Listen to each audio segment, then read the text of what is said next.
very important question, need of the hour. Every day people get so many scam calls, messages about promising loans and so many jobs or parcels. But what steps is the telecom industry taking to protect the citizens from these scams?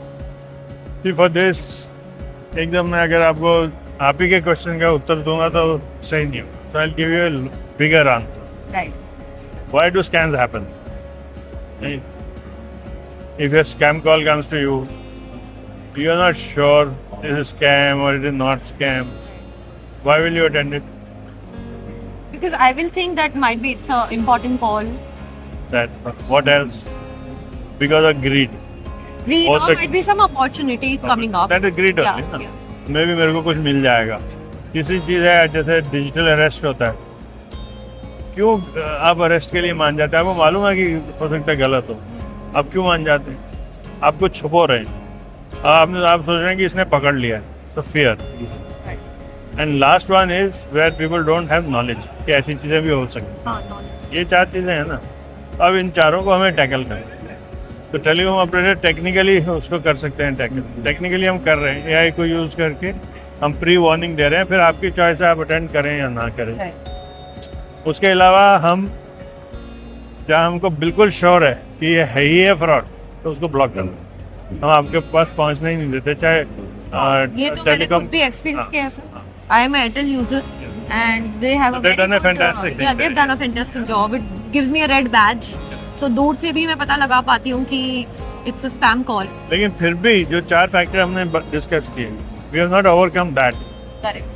So for that, education of a person is essential, and that is also something that we are doing. We are educating people. The government is also educating people, telling them that be careful of these things. तो अभी awareness काफ़ी हो गई है. तो अब देखिए अभी स्कैम्स कम हो रहे हैं. लेकिन दिक्कत ये है, what scams are happening on telecom networks have been stopped because of regulation, because of proactive measures by the TSPs. All this has now shifted into OTT platform because they are not regulated. So the regulation part is out from there, unregulated. What they are also doing, to their credit, is they are also blocking. Right? They are doing that. But without regulation, it is only half the effort. Correct. अब जो पूरा environment आप देखें, the weakest part of anything is the weakest element. अगर telecom operators बहुत strictly tight कर रहे हैं और OTT आधा कर रहे हैं, तो कहीं ना कहीं तो फिर स्कैम चलेंगी. तो इसकी ज़रूरत ये है कि गवर्नमेंट को दोनों को बराबरी से रेगुलेट करना चाहिए. टेलीकॉम और टेलकोस को मिल के टेक्निकली इसको रोकना चाहिए और तीनों को मिल के अवेयरनेस बढ़ानी चाहिए, तब रुकेगा. जैसे आपने बोला ग्रीड, मुझे लगता है ग्रीड दोनों तरफ भी होती है, क्योंकि जो आपको कॉल कर रहा है वो तो easy money फ्रॉडस्टर है. access है. वो तो फ्रॉडस्टर है. वो उतना इजी मनी बनाना उसका तो चाहता है. एम ही वो है. Right.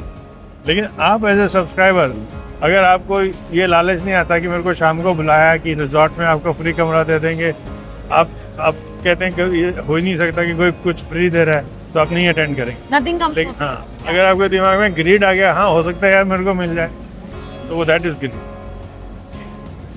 Thank you so much.